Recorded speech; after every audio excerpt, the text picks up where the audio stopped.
Halo para pemburu. Di video kali ini Min Toko Shizugon akan mereview chapter 344.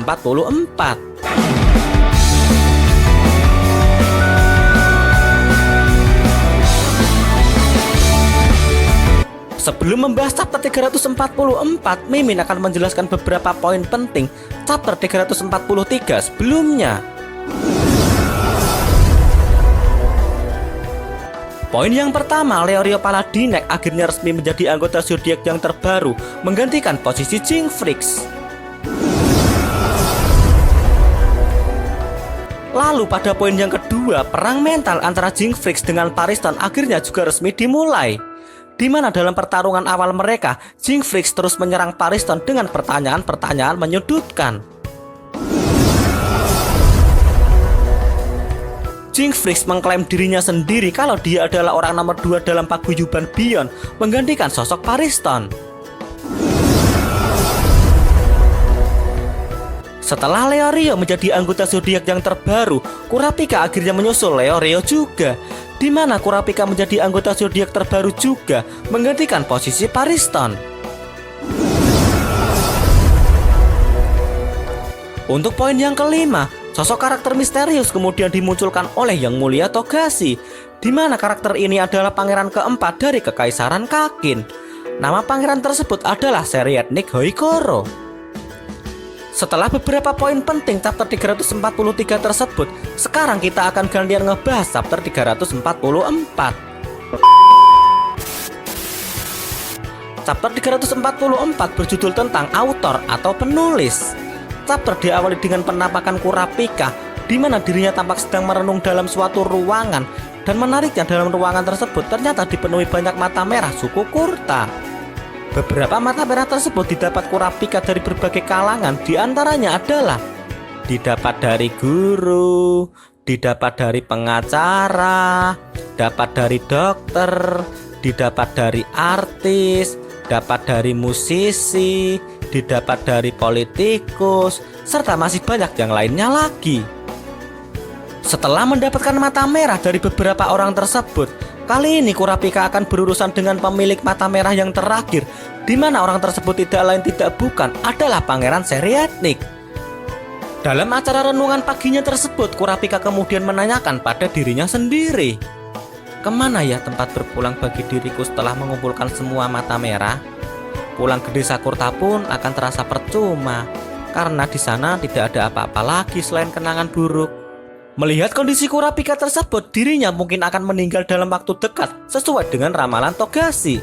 Jika Kurapika masih hidup cukup lama, mungkin saja dirinya akan menemukan suku Kurta lainnya dalam Dark Continent nanti. Mimin sudah pernah membahas perihal suku Kurta berasal dari Dark Continent, di mana kalian bisa melihat terbal tersebut pada video ini.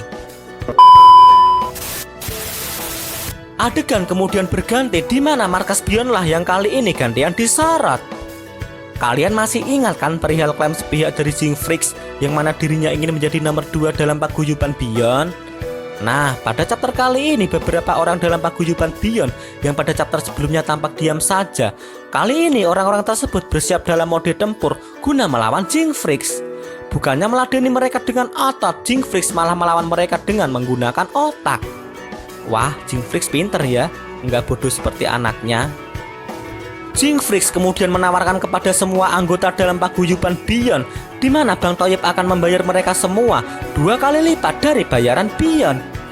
Bahkan meskipun mereka telah menerima bayaran double dari Jinx, mereka masih diperbolehkan mendengarkan orang nomor 2 sebelumnya, yaitu Pariston, asal mereka senang. Bingung kan dengan jalan pikiran Bang Toyib? Dan jika dilihat, bukan tipikal Kyoka nih kalau pikirannya seperti itu.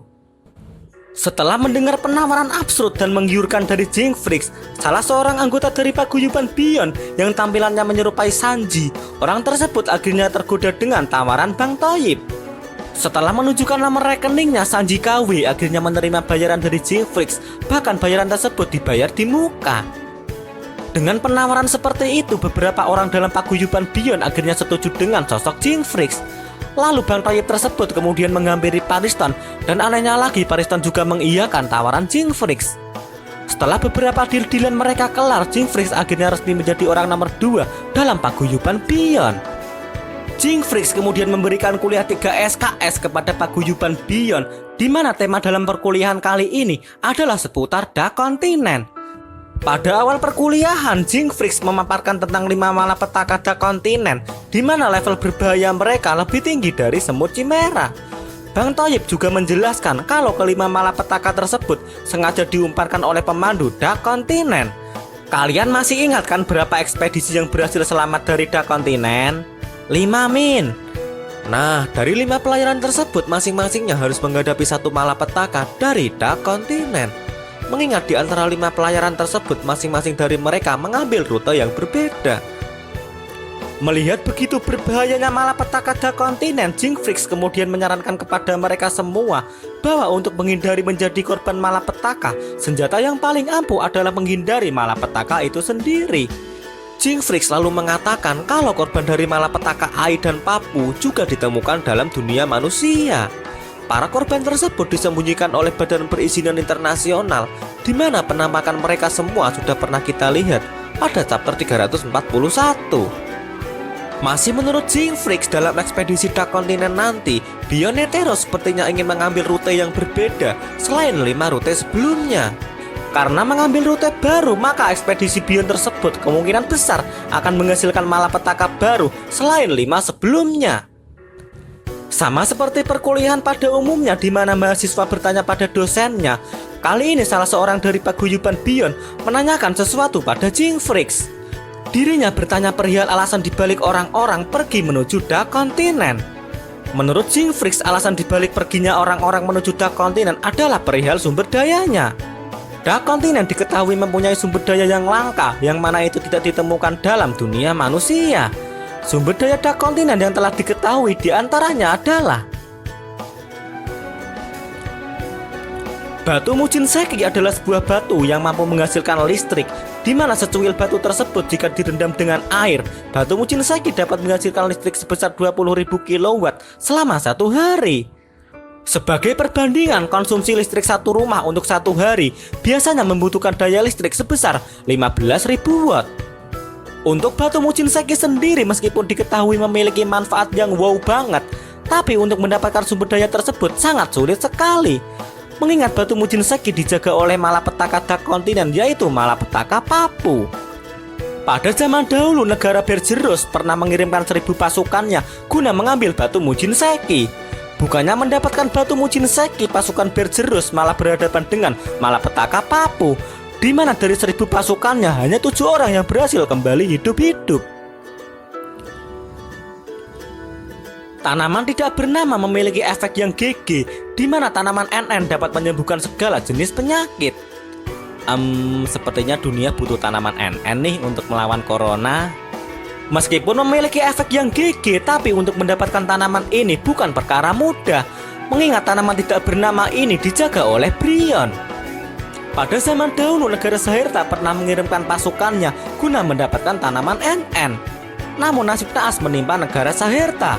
Bukannya mendapatkan tanaman tidak bernama, pasukan Saherta malah mengalami gagal total, di mana hanya tersisa 2 pasukannya yang berhasil selamat dari Brion. Sesuai namanya, beras nitro adalah semacam beras, di mana beras tersebut memiliki efek yang luar biasa, yaitu dapat memperpanjang umur. Andai beras yang diberikan pemerintah bukan raskin, melainkan beras nitro, alangkah bahagianya penduduk plus 62 ini. Sama seperti 2 sumber daya sebelumnya yang mana dijaga oleh malapetaka Dark Continent, sumber daya beras nitro juga dijaga malapetaka, di mana malapetaka yang menjaga beras nitro adalah ular berkepala 2 Hellbell. Pada zaman dahulu, Federasi Ochima pernah mengirimkan 1100 pasukannya guna mendapatkan beras nitro. Bukannya mendapatkan beras nitro, pasukan Ochima malah harus berurusan dengan ular Hellbell. Ular berkepala 2 tersebut berhasil memporak-porandakan pasukan Ochima, sehingga hanya menyisakan 11 orang yang berhasil selamat. Trinity Elixir adalah induk dari semua jenis cairan, di mana efek dari sumber daya tersebut belum diungkapkan. Untuk mendapatkan Sangen Sui bukan perkara mudah, mengingat sumber daya tersebut dijaga oleh malapetaka Ai. Sedikit mengenang masa lalu lagi, pada zaman dahulu Republik Mimbo pernah mengirimkan pasukan elitnya guna mendapatkan Sangen Sui. Namun upaya mereka belum berhasil, di mana malapetaka Ai menghancurkan pasukan elit Mimbu, sehingga hanya menyisakan 3 orang yang berhasil selamat. Metalion adalah sejenis tanaman alkemi, di mana sumber daya tersebut dijaga oleh Sobae. Sama seperti Sangen Sui, efek atau manfaat dari sumber daya ini juga belum diungkapkan. Pada zaman dahulu atau tepatnya 50 tahun yang lalu, kerajaan Kukanyu yang dibantu oleh Beyond Netero, mereka memutuskan untuk pergi menuju Dark Continent guna mendapatkan tanaman Metalion. Meskipun mereka harus berhadapan dengan Sobae dan dari semua pasukan Kukanyu hanya tersisa 6 orang, namun mereka berhasil mendapatkan tanaman Metalion. Nasib naas kemudian menghampiri Beyond dan kawan-kawan, di mana tanaman Metalion yang susah payah didapatkan. Tanaman tersebut kemudian menjadi layu dalam perjalanan pulang menuju dunia manusia. Jingfrix juga menambahkan kalau ayah dari Beyond yaitu Isaac Netero, orang tua tersebut juga pernah My Trip My Adventure dalam Dark Continent, namun ekspedisi Netero bukan merupakan ekspedisi resmi. Dalam petualangannya tersebut, Netero dibantu oleh 2 orang rekannya, yaitu dibantu oleh Zigzoldyck serta dibantu oleh Line Audible. Untuk Zigzoldyck sosoknya masih misterius, namun banyak yang menduga kalau Zigzoldyck adalah bapak dari Xenozoldyck. Sedang untuk Line Audible, dirinya merupakan hunter cita rasa dengan predikat hunter bintang 2. Saat ini dirinya adalah hunter tertua dalam asosiasi hunter, di mana Line pernah ditampilkan ketika Hunter x Hunter memasuki ak pemilihan ketua. Mendengar penjelasan Bang Thoyib yang begitu meyakinkan, salah seorang anggota paguyuban Beyond yang mana namanya adalah Carly, dirinya kemudian menanyakan pada Jingfrix bagaimana Jing bisa tahu gambaran dari Dark Continent secara detail tersebut. Jingfrix kemudian menjawab pertanyaan Carly, di mana dirinya tahu perihal Dark Continent karena dirinya membaca buku seputar Dark Continent. Buku tersebut memiliki judul Journey to the New World, di mana buku itu ditulis sendiri oleh sosok bernama Dawnfrix. Sosok tersebut diketahui telah jalan-jalan dalam semesta Dark Continent selama 300 tahun. Untuk sosok Dawnfrix sampai sejauh ini belum ada informasi apapun perihal seluk-beluk dirinya. Namun mengingat namanya yang ada embel-embel kata Frix-nya, kemungkinan besar dirinya adalah buyut dari Jingfrix. Mimin juga pernah membahas seputar Dawnfrix, di mana kalian bisa melihatnya pada video ini. Masih menurut Jingfrix, penjelasan yang sebelumnya dia ungkapkan seputar Dark Continent dalam 3 SKS, sebenarnya penjelasan tersebut baru sebagian saja. Buku karangan Dawnfrix sebelumnya harusnya berisi 2 versi, yaitu versi timur dan juga versi barat. Namun sampai sejauh ini hanya versi timur saja yang telah diungkapkan. Karena hanya 1 versi saja, maka informasi yang bisa diberikan oleh Jingfrix hanyalah sebagian saja. Soal buku versi barat yang masih misterius, sosok Bang Thoyib tersebut kemudian memberikan opininya, di mana ada 3 opini seputar buku barat Dark Continent versi dari Jingfrix. Versi yang pertama, buku tersebut memang sudah selesai ditulis, tapi keberadaannya masih belum ditemukan. Untuk versi yang kedua, buku tersebut belum pernah ditulis sama sekali oleh Dawnfrix karena kemagerannya. Lalu untuk versi yang ketiga, buku tersebut nasibnya sama seperti Hunter x Hunter, yaitu masih ongoing. Dengan masih ongoingnya buku tersebut menunjukkan bahwa Dawnfrix masih hidup, namun kondisinya tidak baik-baik saja seperti pengarang hiatus-hiatus. Oh iya, dalam chapter ini juga diperlihatkan sosok Dawnfrix, di mana orang bebal dan keras kepala tersebut diperlihatkan tidak bisa menggunakan nennya. Sekian penjelasan dari Mimin Tokoshi Sugon. Terima kasih.